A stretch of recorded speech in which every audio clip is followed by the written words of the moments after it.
இதற்கிடையே பாஜக கூட்டணி வந்து 200 தொகுதிகளில் முன்னிலை வகிக்கிறது. அங்கே இருக்கக்கூடிய மொத்தம் இருக்கக்கூடிய 243 தொகுதிகளில் பாஜக கூட்டணி 200 தொகுதிகளில் முன்னிலை பெற்றிருக்கிறது.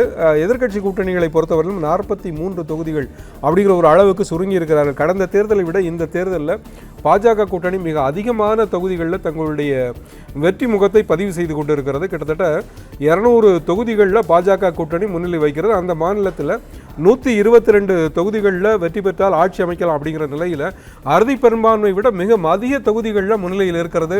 இது குறித்த கூடுதல் தகவல்களை நம்மோடு பகிர்ந்து கொள்கிறார் நம்முடைய செய்தியாளர் ராஜ்குமார். இப்போ பீகார் சட்டமன்ற தேர்தல் நிலவரம், முன்னணி நிலவரம் என்னவாக இருக்கிறது? பீகார் சட்டப்பேரவை தேர்தலை பொறுத்தவரை நீங்கள் குறிப்பிட்டவாறு இதுவரை இல்லாத அளவு ஒரு மிகப்பெரிய வெற்றியை பாஜகவும் அதன் கூட்டணியில் இடம்பெற்றிருக்கக்கூடிய ஐக்கிய ஜனதா தளம் கட்சியும் பதிவு செய்திருக்கின்றது. ஒரு மிகப்பெரிய வெற்றி. இதற்கு முன்பாக பாஜக பெற்ற வெற்றிகள் என்பது அதிகபட்சமாக 80 சட்டப்பேரவை தொகுதிகள் வரை பாஜக வெற்றி பெற்றிருக்கின்றார்கள். ஆனால் அதையெல்லாம் அந்த சொந்த சாதனையை கூட முறியடிக்கக்கூடிய அளவிற்கு பாஜக முன்னிலை பெற்றிருக்கின்றது. கடந்த 2010ஆம் ஆண்டிலே பாஜக 102 இடங்களில் போட்டியிட்டு 91 தொகுதிகளை வென்றிருந்தது.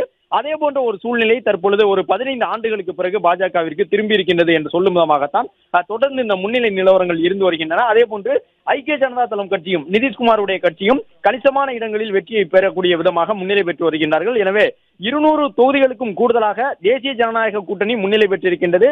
இந்தியா கூட்டணியை பொறுத்தவரை ராகுல் உள்ளிட்டவர்கள் தீவிர பிரச்சாரத்தில் ஈடுபட்டிருந்த நிலையிலும் அங்கே முதலமைச்சர் வேட்பாளராக முன்னிறுத்தப்பட்ட இந்தியா கூட்டணியினுடைய தேஜஸ்வி யாதவினுடைய வெற்றி கூட கேள்விக்குறியாகிவிட்டது. 2000 வாக்குகளுக்கு மேலே அவர் பின்தங்கி போய்விட்டார். வாக்குகள் தொடர்ந்து எண்ணப்பட்டு வரக்கூடிய சூழ்நிலையில் பாஜக வேட்பாளரிடம் தொடர்ந்து பின்தங்கிய நிலையில்தான் தேஜஸ்வி யாதவ் இருக்கின்றார். எனவே எதிர்க்கட்சிகளுடைய வெற்றி வாய்ப்பு என்பதை 40 தொகுதிகளுக்கும் உள்ளாக சுருக்கி விட்டது பாஜக கூட்டணி.